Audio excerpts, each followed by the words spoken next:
present's an interesting time to live for someone who studies the history of evangelicalism, because evangelicals have been marked by an ability to adjust to circumstances in the pursuit of their Christian goals.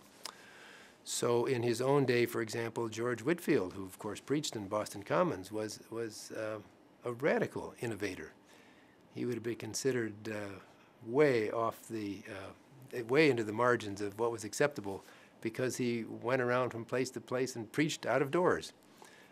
It turned out that method, and to go where the people were, was effective. It's picked up with great success by the Methodists and picked up with some success by almost all of the groups that we now recognize as evangelical. Evangelical churches adjusted well to the new church-state arrangement in the United States. In fact, were it not for the evangelical churches, American civilization would not have developed, because they were the ones in the lead in taking advantage of the opportunities for voluntary organization, for voluntary appeals, for voluntary mobilization for Christian purposes.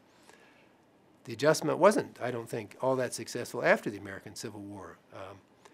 Industrialization, the mass immigration of non-British people was demanded too much, and the churches, by and large, did not rise to the occasion.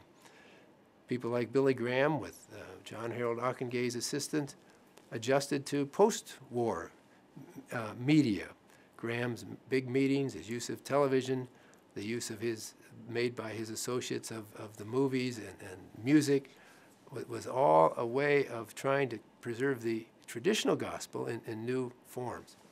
We're faced, I think, today with a multiplication of changes. Internet communication, the vast increase of again, new immigrant streams since the passage of the important immigrant reform bill in the mid-1960s.